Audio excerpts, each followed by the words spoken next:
Hey everyone, welcome to the KCP Connections, the podcast where we engage students with faculty. I'm your host, Austin Jordan, cybersecurity major here at University of Detroit Mercy. Today we're diving into a fun and inspiring conversation with someone who's making a difference behind the scenes.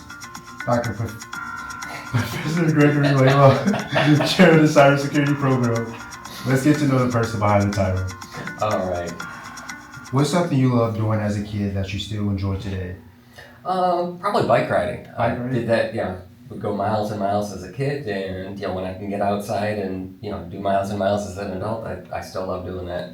Not really fast, or mostly to see the scenery and see what's going on, and just get outside. Because cybersecurity, we have a tendency to stay inside and get locked into a computer. So it's nice to see the real world every once in a while. Yeah, Again. I definitely, same. I remember doing, we did a bike ride I think it was 2 weeks ago, here. We went to the dentistry school, and then we went to the business school. Was that midnight bike ride? Yeah, that was midnight bike ride. It's not still at midnight anymore, is it? It did. Okay, because I did that, I think the second or third year I was here, and I just have, it just always conflicts every single year, but that was a boatload of fun. Yeah, it was. The second question I would like to ask you is, if you could instantly master any skill outside of your job, what would it be and why?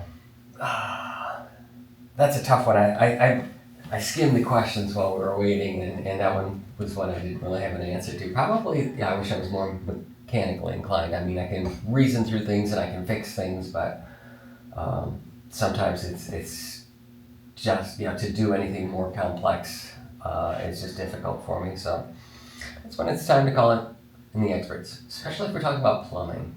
Yeah, you should know. For real. I was the same way too. It's like, my mom would always yell at me because I would love to fix things by myself.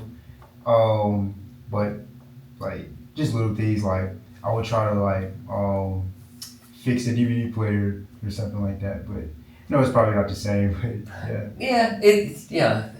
It's actually kind of interesting in that a lot of stuff isn't designed to be fixed anymore, so you can't really get into it. You can't replace anything, but home ownership is electrical and plumbing, and I just can't do the plumbing. It just never turns out right. Third question is, what's your go-to comfort food after a long day? Always pizza. Pizza? Always pizza. Pizza? What's your favorite pizza? There's a party store up by us called Buscemi's, and they've got a bunch of franchisees, but the local place where they make it, where they actually put it in the oven and pull it out, it's addicting. Okay. So that is my favorite, but pretty much any pizza. It's pretty difficult to mess that up. Yeah, it's pretty difficult.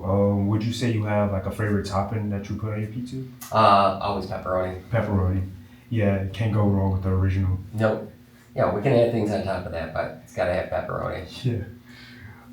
Next question is, what's a fun fact about you that most people don't know? Oh, that's also one I missed when I was skimming. Let's see, what's a fun fact about me that most people don't know?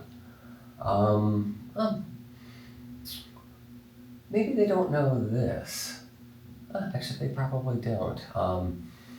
My grandfather was a farmer. My dad was a banker, but I spent a lot of time on the farm. So, I can ride a horse. I've actually, not rodeo, but I have broken horses, ride. I can, when I was a kid and had, bones that were a little bit more flexible, I used to ride unbroken horses. So Okay. I guess that's kind of rodeo. That's I'm pretty sure I was thrown off a couple of times, but never broke anything. But, the old saying is you just get back on and go at it again, and eventually they figure out it's not going to end. I had my own horse, so I used to ride quite a bit, but that's something I don't do as an adult. Yeah, that's pretty cool. Do you still try to ride horses today? No, it's I don't have that much time, and they're expensive to keep. Yeah. So I don't know anybody that has a horse, so to have your own, or to really even to go out and ride somebody else's horses. Yeah. Okay, it's pretty interesting. If you were a superhero, what would your power be, and what would your superhero name be? I can't really come up with a name, but invisibility's always been a top priority for superpower. Visibility. That's a cool power. My power that I would have was power of knowledge. He wasn't really a superhero, but I always loved like his knowledge with Doctor Doom. Oh, okay. Yeah. Yeah, I've seen a little bit of that. Yeah. Yeah, I never thought of that. That would have been a more practical answer than invisibility. I guess that's one of those questions that's designed to show our personality. So, you prefer to be smart. I prefer to be invisible. Coolest superpower. What's the most interesting job you had before working in education? I had a lot of interesting jobs. I was a consultant for 27 years, so I go all over the place. I'll mention a couple of them. Well, actually, I'll mention several. I had lots of jobs. So as a consultant, probably my most interesting jobs were working with criminal justice in local county jails, where I did automation, fingerprinting, a lot of tying their systems together and making them work. So it was interesting to see who was and wasn't willing to go back in the jail and interact with the inmates, and it was always interesting talking to the inmates because this is county jail, so they're there for a year or less, so typically not harmful, but also knew the deputies, so I felt pretty safe there. But always that was interesting. I worked while I was working through college. I worked in two jobs that I thought were interesting. I worked for a weld stud manufacturer here in Detroit, so running machines, driving truck, forklift, all of that stuff that you wouldn't typically think of as a professor. And then when I was going to school at OU, I worked in the kitchen, which I worked in the kitchen at a country club too, so a lot of kitchen experience. It's again interesting people, different tasks, different things, always moving. So not too much sitting around and staring at a screen in any of those jobs.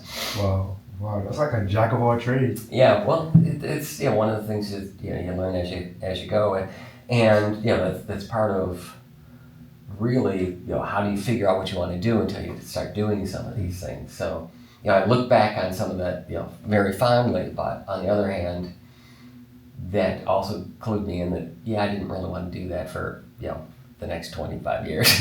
It was fun, but and I made decent money, especially working all those. But that's something that I wanted to do for the rest of my life. Okay. So that was motivational. Would you go back to one of those jobs? Yeah, probably would. The consulting, I enjoyed because I had flexibility. Kitchen, the pay was decent. I was always back of house, so it's, Oh, that's sort of invisibility again, isn't it? I don't have to really talk to anybody but the waiters and the waitresses and the cook staff, but that was, I would do a little bit of that because, again, it's always nice to get out and do different things and talk to different people and see what they're up to and how they're making ends meet and getting by. That's pretty cool. If you can swap lives with any historical figure for a day, who would it be? Oh, didn't see that question coming either. That's for a day.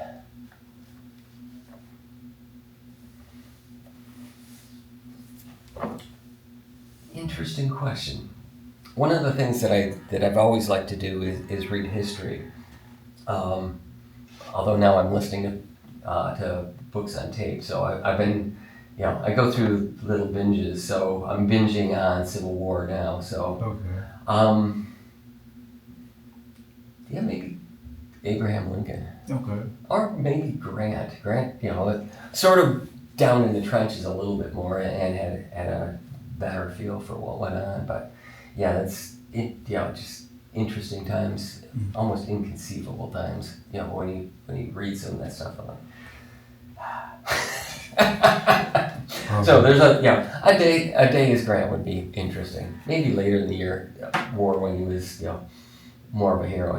He got pretty beat up on the first couple of years, but like a lot of the whole cast and crew is they're suffering from the papers and everybody's just beating on them, and then they start winning and everyone's like, oh yeah, he's my boy. No, you were just dogging on him 2 minutes ago. You just said he was an idiot. Mm-hmm. See last week's paper. The next question is, what's a movie or show you watch more than 5 times and still love? Oh, that's, I'd have to narrow that down because that's one of the things that I do. Maybe when I eat pizza, which is, I'm done, I'm done for the day. I can't really focus anymore. Let's go with, there's a lot of movies I've watched more than 5 times. Let's go with Dune. Okay, Dune? Yeah. Have you read the books? Yes, okay. Read the books, watched all the movies, watched the original in the theater. I got shanghaied when I was in college because I think that was 83-ish, 84-ish for the original. And, coming up, back from home to the dorms, and I'm walking in and everyone was like, no, you're not going in here, we're going to watch dinner. I'm like, yeah, I go, no, you don't have homework, come on. So we did. So that's probably something I watched well more than 5 times. Okay. There's a bunch of them just because, it's mindless. Yeah, no, I have to get into you can take a nap and then wake up and like, oh, I took a 15-minute nap because it was doing this and now they're here. Right. And you don't have to rewind or do whatever. Yeah, no, that's pretty cool. I have to get into books and TV shows. Another question I would like to ask is, what's your favorite Detroit spot to hang out and grab a bite? That's ever changing because one of the things I do like to do is go different places and eat different things, and probably the last that was just last Sunday. We went to Brewery Faison. It's buffet. It's about a mile from the riverfront, and they have a Sunday run club. Mm-hmm. And it's the first time I'd been there, so I went with my daughter, and they've got a 5K and a 10K route. So we ran the 5K, and then we walked the rest of the 10K. So we did 10K, run and then walk. But the walk was up along the riverfront and the new parks and all this fantastic stuff going on there. Came back, talked to everybody. Everybody's just sat outside for a bit and had a couple of beers. Actually, it says, or grab a bite. So we did grab a bite, but they didn't have, they didn't have any real food there. So apparently Bucharest is around there, so they delivered. I didn't know they had a location, close to there. Would you ever do it again, run a 10K? Oh yeah, we're definitely gonna do it again. Just, it's, it's not that intense. It was mostly to get out and, experience things without being in front of a screen. So you get a different view of things as you're running through Detroit or walking through Detroit. The first segment went through, I think that was Mount Elliott Cemetery. Okay. Which is kind of interesting. They were telling us history about how that used to be more of a thing where the cemetery was more of a cemetery and park. So there were quite a few people, running, walking, strolling that weren't visiting grave sites. They were just there to take in the park. It happened to have tombstones in it. That's pretty cool. Now let's shift gears a bit. The KCP program is all about mentorship and growth. Let's talk about your journey. Can you share a moment in your life when a mentor made a big difference? A lot of mentors, and I think that's all part of growing up. Different people at different times. Obviously not always your parents, because, as a parent I know, I can tell my kids something like 100 times and they're like, blah, blah, blah. And then somebody else says it completely the same thing and they're like, oh, that's genius. Why did I never think of that? So a couple of, grandfather, a couple of his friends, that's where some of the horses came in as a kid. Scout leaders. When I started, not really in college.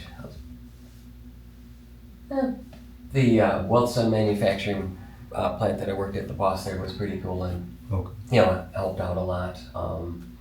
When I first started my first real job, lots of mentors there because it was I started as a programmer, so they pretty much dumped you in and said, learn how to code. If you're good in a couple of weeks, you still have a job. So I needed lots of mentors at that particular point in time, and they all pretty much came through for me. That's cool. That's pretty cool. What's one piece of advice you wish you had received in college?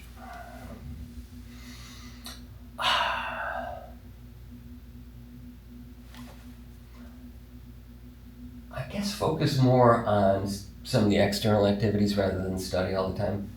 I know that sounds weird to say as a professor and to everybody that's going to school here, but make the most of your time.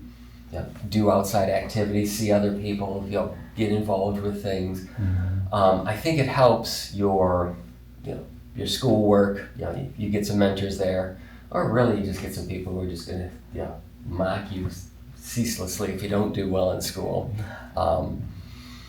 But just get out and do some of those things because it's an opportunity where you've got a lot of flexibility, right. Where you can do school trips, and sometimes they're a little bit they might be pricey, they might be something that you can't do, but see if you can get involved in something else so that you're getting out and doing other things, and it's not show up, go to class, go home.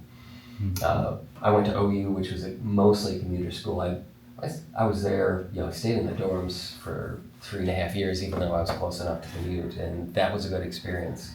Okay. But I did see a lot of my classmates did just that. They're coming from probably a mile from where I grew up, and they drive in, they go to class, they go home, and that wasn't really. They didn't really get much of the experience out of that. Yeah. No, my friends are the same way. Some of them live 40 minutes, 30 minutes. They don't really get the experience like I do living on campus and stuff. So it's kind of hard for them to make friends or anything. Yeah, and I get it because you're on a schedule, and even a lot of times I end up doing this. I've been trying to come in early so that I'm on campus more and doing more things on campus, but I know darn well, when I'm done with class, I'm like, I don't want to talk, I'm out. Yeah. It's time to go. I see that's coming up somewhere else where it's early or early bird, late nighter, and I'm early. But all of the class, we schedule all the classes for cyber as late as we possibly can because we've got students with 9 to 5 jobs, and I think are you in Foundations of Cyber? Yes. That's one of our, what is it, 3:30 to 4:45? That's one of our earliest. Yep. Yeah, that's one of the earliest things we schedule. And we'd probably do that later if we had more time slots. Another question is, what motivates you to keep showing up for students every day? It's actually, I enjoy working with the students. It's a lot of fun. Academically, I'm on a different track. Most of your professors here are tenure track, so they've got they need a good chunk of research and writing and focus on that. I'm a lecturer, which doesn't require the research, and I enjoy research, and I do enjoy doing that, but it's not my primary, it's not one of the things that I'm, I guess, graded on. So I do like spending more time with students. I do like, helping them out. I do like discovering new things. And as far as research, I like to focus on practical, hands-on things that I can then deliver into the classroom. So I do, it really makes it worthwhile to come down and see somebody learn or see somebody figure something out that they've been struggling with. And all of our students typically do that, where they struggle at some point and then all of a sudden it clicks. Mm-hmm. And then they start building on what they learned here, and the next class and the next class, and it's really nice when they start saying, well, this was a project, this is sort of like the project we just did, only it's slightly different. So I know how to do this except for this one part. Bam, there we go. Right. So it's really satisfying to see that, and especially with some of the students here at Detroit Mercy, have are working jobs or whatever. So it's a bit of a struggle sometimes for them. So I like taking students and helping the ones that need a little bit of extra help, and that's something that I think we can do here at Detroit Mercy, where typically elsewhere we really can't. Yeah. I mean, every time I go back to OU or CMU or someplace, and I'm like, wow, look at all this shiny new equipment, and they're on a stage and they got this nice podium, but then I look out and I'm like, there's 150 chairs out there. Mm-hmm. I can't even picture talking to, I could talk to 150 people. I've done that before, but I can't picture being able to help 150 different students. Yeah. And that's you'll see in our classes, I'm not sure what you have in foundations, but it's probably around 20. Mm-hmm. That's the most we're ever gonna have. Yeah. I can know 20 people and know where they're at and know what they need for help. And know when they're BSing me a little bit at a time, Yeah, we do still sometimes get the dog ate my homework type excuses. You know that you're making this up. I know you're making it up. Mm-hmm. You don't do it on a regular basis, so we'll let it slide. This time. Because I'm in a good mood. Next question is, how do you handle setbacks or challenges in your professional journey? That's pretty much everyday life. I don't want to make it sound harder than it was, but I already talked about the fact that when I first got my first job, was programming, and there was no, that was learn or get out type of thing. Right. That's challenging, and programming or anything in IT is always going to have its ups and downs. And even a couple of weeks into the semester, students typically figure out that you're going to run into a wall, and then you're going to either not get it done, or it'll take a while to figure out. But mostly just getting back up and making the best with what you can do. I mean, you're going to miss deadlines. You're going to have technology that fails on you. You're going to have all sorts of setbacks. But it's really not the setback, it's what you do with it after the fact. Again, part of my experience is in incident response, and I think that's something that hopefully we're teaching as much as we can in our program, but that's really the mark of a good cybersecurity or IT professional is, when something breaks, what do you do? That's a setback. Your servers all go down.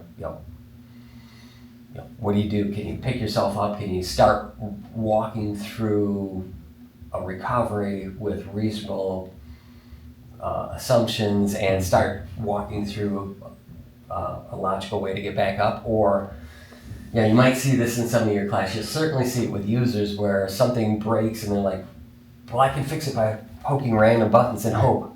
Like, no, that's almost never going to work, and you're almost certainly going to make it worse. So that's really part of the job, and I think even if if you walk through that and you learn that, even if you never use it in your career, it's just something that you get used to, and I think it helps in real life where you run into something and you experience a setback, and you can do, again, sort of like incident response. You got to respond, you got to do something, you got to move forward, you got to do what, you got to get back the best that you can and deal with the situation that you're dealt.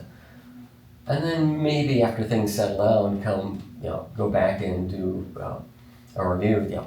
Is this something that could have avoided? Is this something, heck, a lot of the times things just happen. And, couldn't have seen it coming, couldn't have prepped for it, best you can do is get up and start at it again.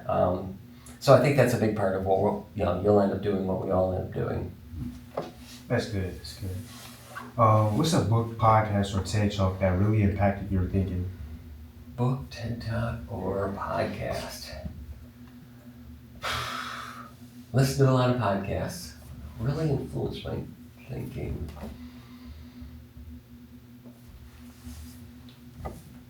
That is a good one. See, I should write these questions a little bit better.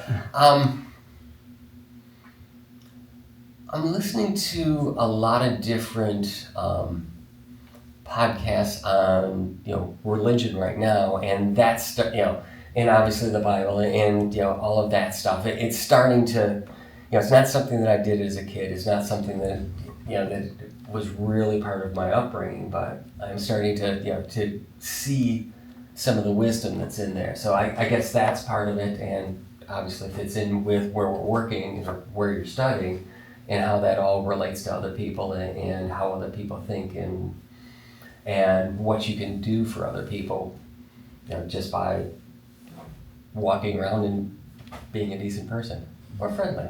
That's pretty good. That's pretty good. That's pretty good. The next question is, what's your personal definition of success, and has it changed over time? Absolutely. Because again, when you're young, you're thinking, I'm gonna make lots of money, and I'm gonna have a big house and a fancy car, and I'm gonna do this, and go here, and do this, and do this other thing, and then really that changes, or maybe it doesn't change. I guess I can only speak for myself, because I do see people my age that are still chasing that. For me, though, success is having some flexibility, having some free time, being able to do some of the, you obviously got to work sometime, but not being tied to it, not being chained to it, not saying too often, well, I'd like to go do that, I'd like to go on this trip, I'd like to go see this, with you, but I can't, I got to go to work, I got to do this, I got to, always chasing it. And again, that probably comes with age, mostly because when I was 20, 24, it was, all sorts of things, and all sorts of things needed cash. But then as you get older and a little bit more successful, I think the reality sets in that, I can make more money than I'm making here, but what would that actually translate into? I mean, I'm comfortable now, so would I buy a better car? Probably not. Bigger house? Heck no, that's more plumbing I'd have to worry about. More shoes? Nah, I don't think so. So for me at least, it did shift a little bit into personal relationships, family, being flexibility, being able to do things that I wanted to do. That's pretty cool. That's pretty good. How do you stay curious and keep learning in your field? It's pretty much a requirement. You got to, and it's not all that hard. I mean, my focus, my problem is staying focused. I was building stuff for tonight's classes, and we're working with Metasploit tonight, and we're going to do some registry forensics. But I kept seeing all this cool stuff. I'm like, oh, I gotta go see this, and I want to try this, and I want to, and I want to do this other thing, and something just popped in my email, and well, we should try that out as well. But so I don't know. How do I think because it was always something that I wanted to do, and then as a consultant, sometimes I was constrained by that. Mm-hmm. Because you can learn new technology, right. You can learn new things, but it's got to be billable. Right. And some of the stuff that I wanted to learn just, wasn't going to be billable in a time frame where, it would make any sense for me to learn, or I wouldn't have clients for it, or any of that stuff. So part of what I'm doing here is, learning the things that I want to learn, and it's part of one of the perks of the job. So I think I'm always curious, and always have been curious to keep in the field. There are certain things that I don't focus on, although they're interesting as well. So I do try to stay focused. What do I not focus on much in the field? I can't think of anything. Some things I defer to my colleagues on because they're experts, and I guess sort of like the consulting thing, but where there's really no reason for me to learn certain things because I've got adjuncts, I've got other professors in the department that's their area of expertise. So, although it's also interesting talking to them. So, it's to shorten this up a little bit because I can go on for a bit. I've just always been curious. I've always wanted to learn new things, and to see how they work and to see what they do and to really think about what this particular technology means for the future. So of course the big thing now is AI. How does that impact what we're doing as cybersecurity professionals? How does that impact life in general? You'll see the whole gamut of it's going to make us all dumber. Right.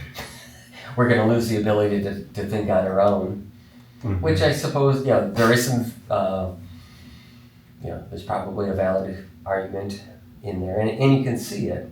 But on the other hand, there's all sorts of things that we no longer do that we used to do, and we've just reused our brain power to do something else. Right. And I think we can probably manage for the most part.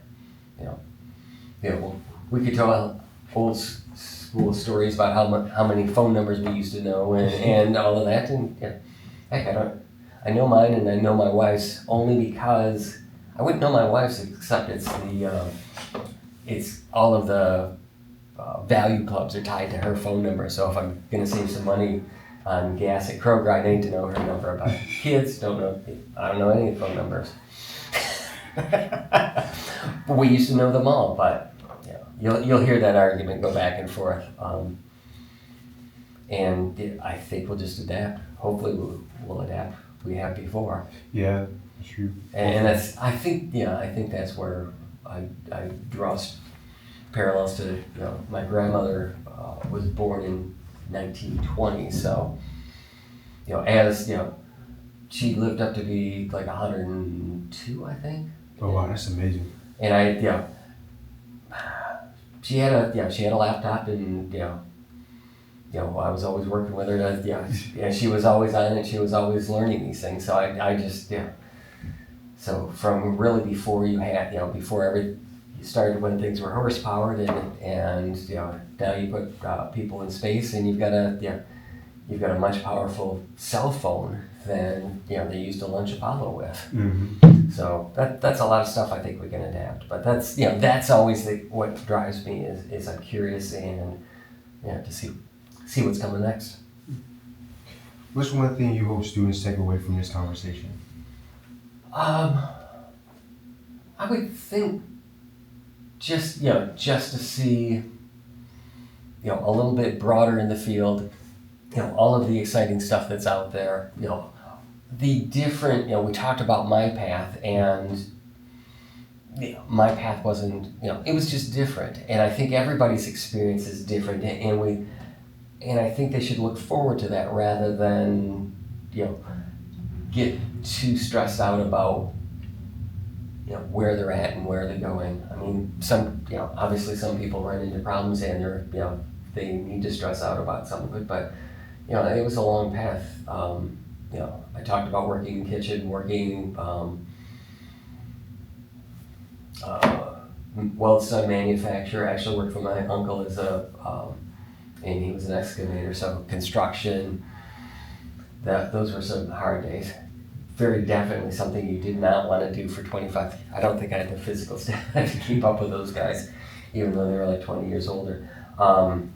Real estate for a bit, then got into programming, and that was just kind of didn't get into programming. It was more of I kind of need a job, and here's through a friend of my father's, through the brother of a friend of my father's had the company that I started with. Oh. So it was so networking in there as well. Got to bring in the networking because when they called me and said, we think you might be interested, I'm like, I don't know how to code. Yeah. And then they're talking to me, I've got a bachelor's in economics and quantitative methods. Don't know how to code. Yeah. So I kept trying to warn them that this is who I was and what I knew, and still went on to code, and that obviously made a big difference. Yes. So I think, it's just a different path, really for everybody. Are we back to, get knocked down and stand back up again and see what you can do and get knocked down again? Sort of. But it wasn't that, I don't want to make it sound like it was, there were some stressful times, but it wasn't all that tough. In hindsight, I'm sure I was, a complete wreck at the time. That's funny. All right, Gregory. Time for the rapid fire round. All right. Just say the first thing that comes to mind. Coffee or tea? Always coffee. Early bird or night owl? Early bird. Cats or dogs? Dogs. Favorite app on your phone right now? Substack. One word that describes your personality. Quiet. If you had a theme song, what would it be? Let's go with Extreme Ways by Moby. Okay. Favorite emoji to use in a text? Usually a smiley face. Okay. Usually colon with, not a yellow one. I just the colon with a end per end. Dream vacation destination?